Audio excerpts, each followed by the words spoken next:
Assalamualaikum warahmatullahi wabarakatuh. My name is Muhammad Arif bin Awi and I'm from RSR 2414A and from subject SMG553. Today I want to share about you guys with what I understand about assessing facility and equipment needs.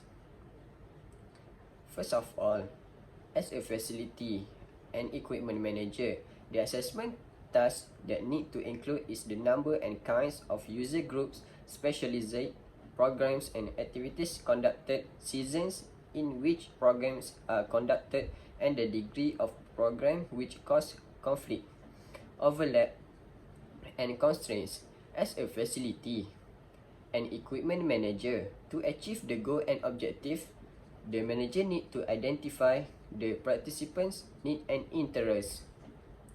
One of benefits from assessing facility and equipment is implement or modify the philosophy of the sport manager and develop long-term plans. Next, to identify the scope and size of program, the sports facility manager need to understand each category that offer from sport programs. As an example, instructional sport, recreation sport, intramural sport, competitive sport, and private sector rentals group. In order to determining facility needs, the manager should schedule programs and activities within facilities to avoid overlap season, which can cause the conflict between organizer and participants.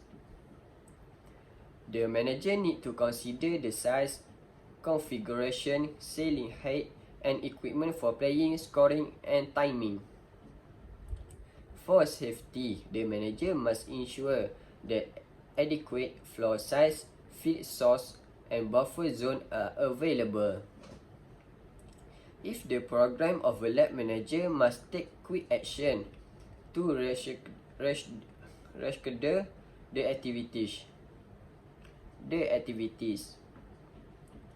For comparing facility needs between sport, manager need to provide separate locker space or changing room by teams that are competing and practicing on the same time. Shared storage space will also be a concern if the manager do not develop any procedures.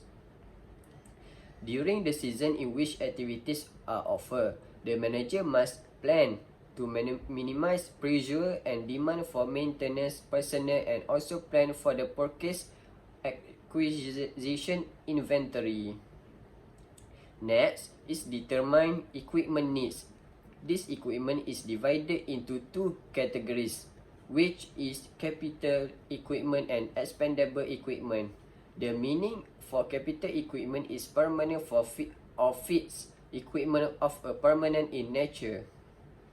As an example, scoreboard, swimming lane lines, exercise mats, volleyball